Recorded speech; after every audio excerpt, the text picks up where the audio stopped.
Coach, one thing that kind of stood out about Saturday is only 12 turnovers, but with that, only 13 assists. What is kind of the balance of finding, stay at 12 turnovers, but get to that 19, 20 assists you guys seem to be at when the offense is really rolling?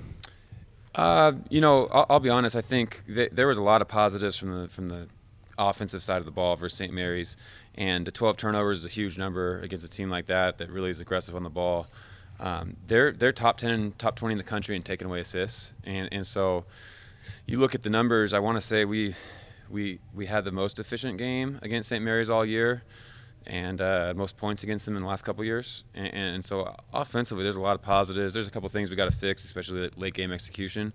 But the assists at times, depending on how teams play you, will go up and down. But I think the turnovers is the big number. You got Reback now a couple games, and it certainly does not seem like he lost any of his shooting confidence while he was out.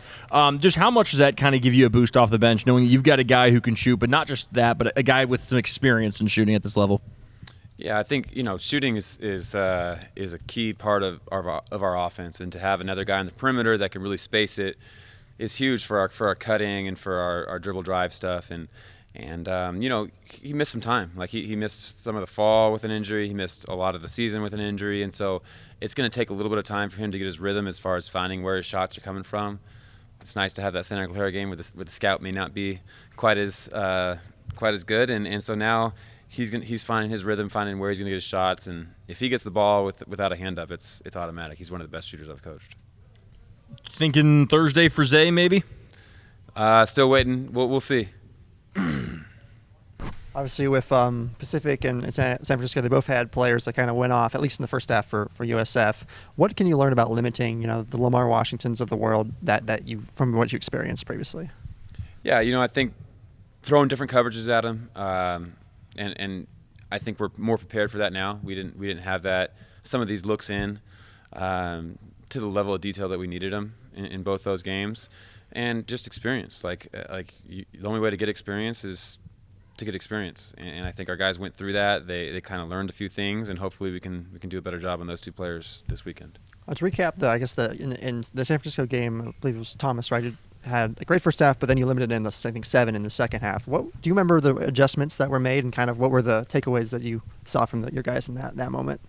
Well, we did make some defensive adjustments.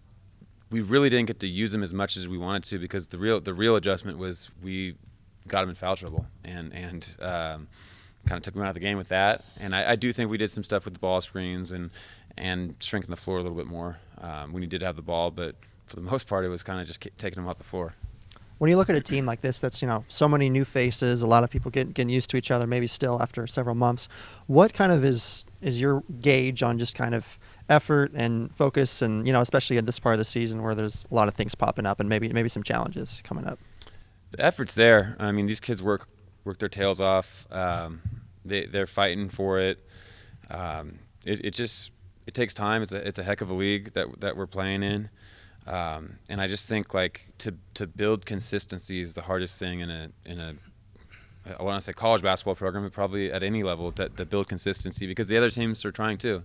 The other teams got scholarships, they got coaches that are paid a lot of money to figure this out, and so we want to get better for 40 minutes. I think we've shown games, the Santa Clara game, there's 30 of the minutes. St. Mary's, it's 33, 34 minutes.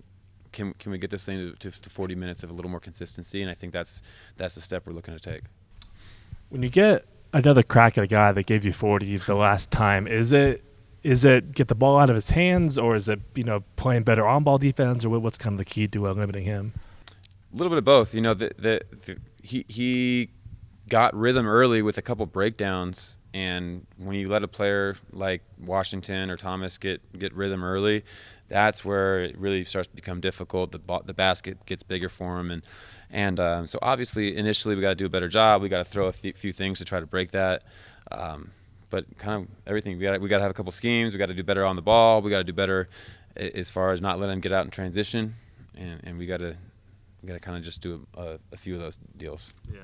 When you try to get him in foul trouble, which is what you mentioned against Thomas, is that I think you kind of turn to when things are kind of going south, or can you kind of attack him that way out the gate, or how does that kind of factor into your plans? I think that's something that we're going to look for for an advantage. And if it's an advantage for us offensively, yes, we will try to attack that. I think when we start really focusing on getting people in foul trouble, we start throwing up some bad shots and forcing a few things. So I try not to get to that too much and let it happen a little more naturally. There have been timeouts where one of our coaches' suggestions may have been, can we just try to post them up and get them in foul trouble? But no, I think for us, we want to try to find mismatches and make people make good offensive players work. But we don't want to be ramming and begging for fouls either. Yeah.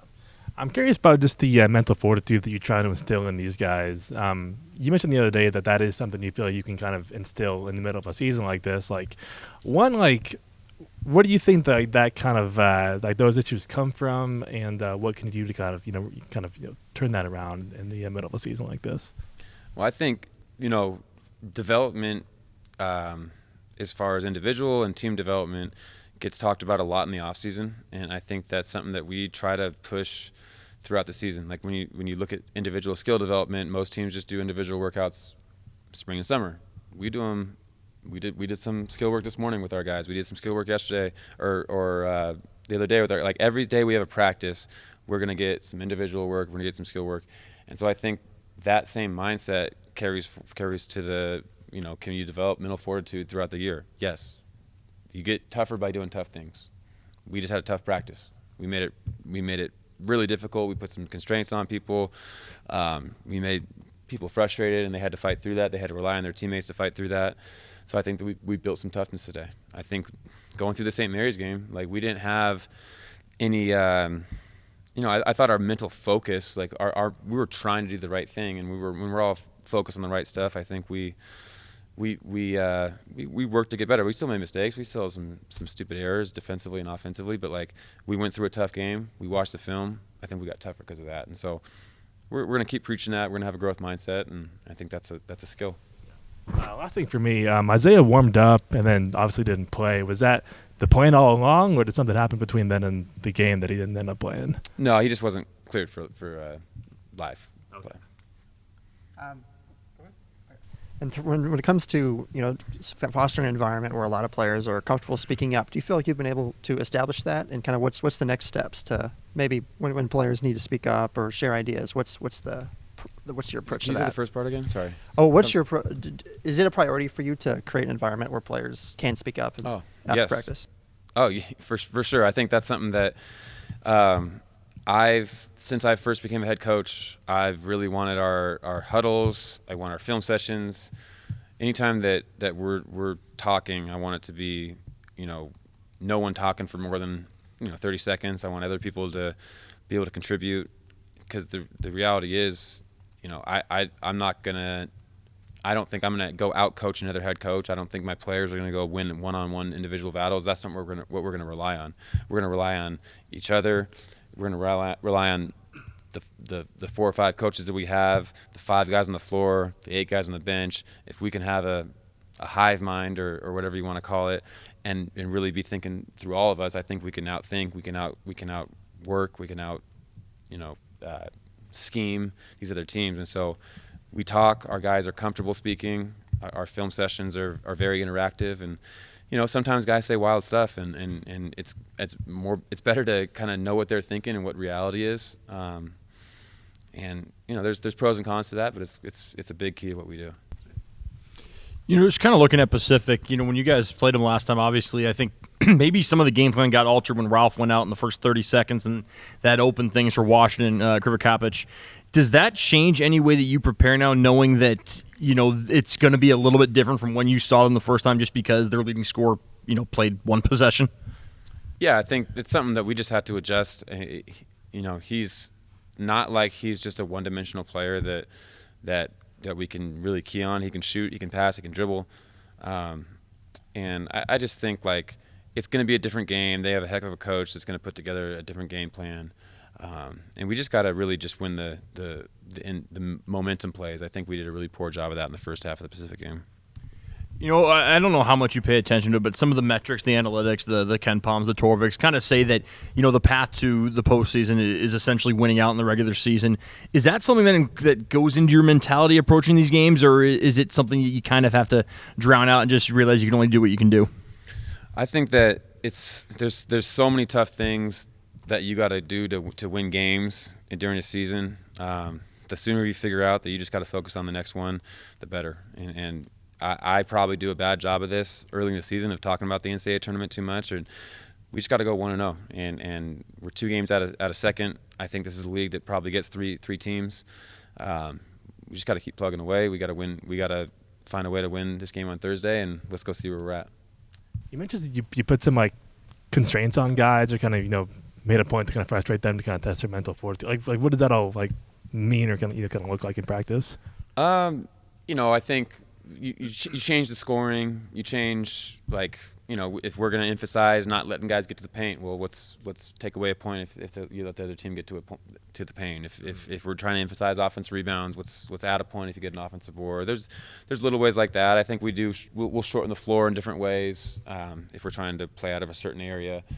And I just think you can do drills, you can walk through stuff, but if you're competing while also really in the back of your mind really trying to focus on this one area, I think that helps. Is that a restraint kind of system in practice? Is that something you experienced as a player? Yeah, and that's something that we've tried to do more. I think, just listen to different coaches and kind of hearing some different ideas throughout the years. I think that's been something that's pretty consistent amongst programs that are developing players. I think it's you develop a lot through competing, and then if you're emphasizing the right things while you're competing, I think that's a key. How have Nate and Luan played a role in kind of getting those assists, and kind of it seems that that's a stat that they're particularly poised at. But what does that look like, and how have you seen them grow in that area? Those two are they are probably our 2 guys that play the most pickup basketball during the off season. I would say that they're just natural hoopers, and they see the game, they make the right play. And I think for them, it's finding the right times to be aggressive, the right times to be a playmaker, the right times to be a scorer.